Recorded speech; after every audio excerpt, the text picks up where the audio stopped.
She was kneeling on broken stone under a sky torn by fire and smoke while the world shook with distant war. Her hands were bound with alien alloy and her blue skin glowed faintly as fear and defiance fought within her eyes. He was attacking with claws raised and armor cracked, shouting victory in a language built for conquest. Around them fallen banners burned and cities screamed beneath orbital shadows. No one expected mercy on this world because mercy had died long before the invasion began. The kneeling woman was a guardian of a people trained to stand until death, yet now forced down by overwhelming force. She remembered her oath spoken beneath crystal moons to protect the weak and never bow.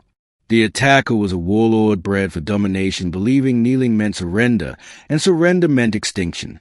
He circled her, slowly savoring the moment as drones recorded the scene for propaganda across the stars. Then the human arrived. He did not roar or boast or raise a banner. He walked through fire and debris with steady steps, carrying scars older than this war. His armor was plain, his weapon worn, and his eyes held something the galaxy had forgotten. Choice. The warlord laughed when he saw the human, because humans were considered small and fragile and obsolete. The kneeling guardian looked up and felt confusion because humans rarely came alone and never came this far. The human stopped between them, and the air seemed to pause as if the universe itself was listening. He spoke softly, yet every translator struggled because the words carried more than sound. This ends here. The warlord struck without hesitation because violence was his only language. The human moved not with rage but with precision learned through loss and survival. Steel met claw and sparks lit the ash-filled air. The guardian watched as the human fought not to dominate but to protect. Each movement was deliberate, each strike measured as if he weighed the cost of every blow. The warlord grew furious because he could not understand restraint.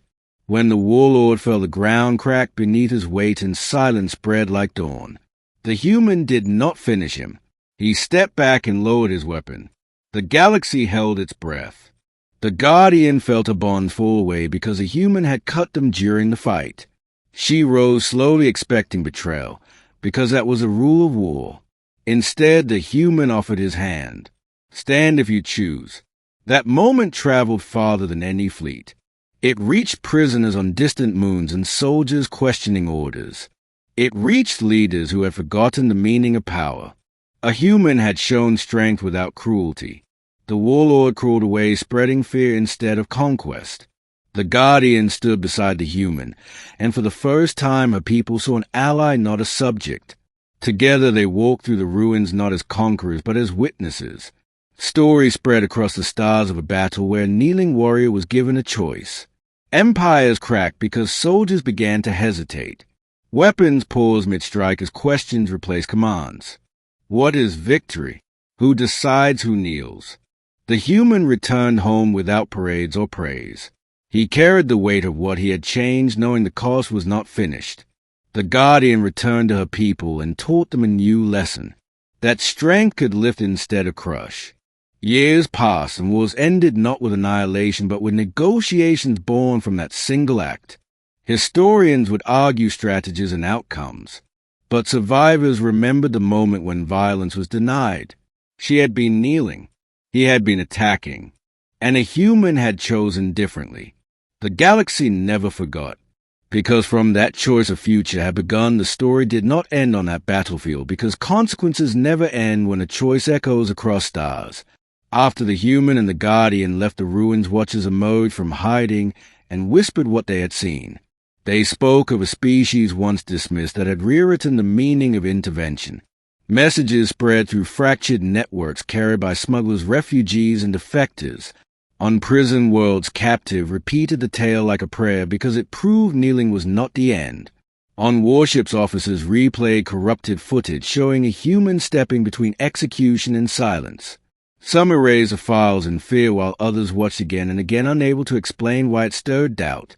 The guardian returned to her council where elders waited prepared to condemn her for surviving. She told them everything not as myth but as truth spoken without ornament.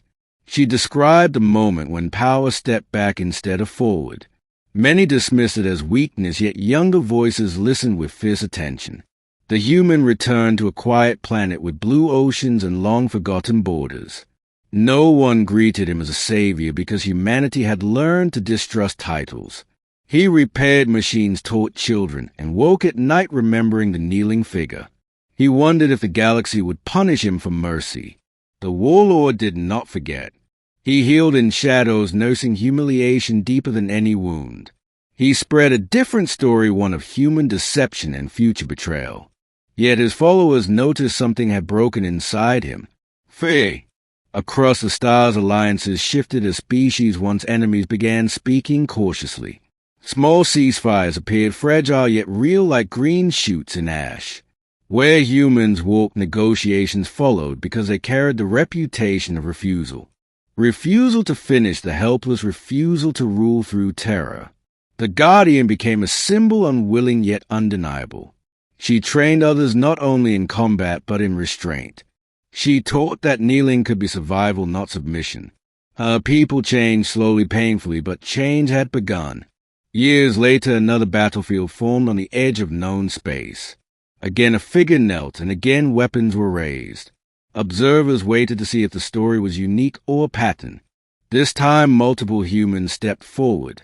Not heroes, not legends, but soldiers, engineers, medics, and farmers. They stood together without orders and said no. That word shattered doctrines older than empires. Commanders hesitated because precedent had been set.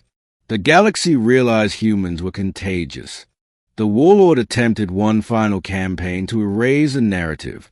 He failed not because of superior firepower, but because his troops would not advance. They remembered the kneeling guardian and the offered hand. When the warlord was finally captured, there was no execution broadcast. He was confined and studied as a relic of a fading era. His name became synonymous with a time before choice. The human who started it all watched the stars from his porch. He never claimed responsibility and never sought recognition. He only hoped the kneeling would become rarer. Children across species learned the story as history, not legend. They learned that power was not proven by who falls, but by who is allowed to rise. She was kneeling. He was attacking. And a human had changed the galaxy. Now the galaxy guarded that moment, because it knew how fragile choice could be.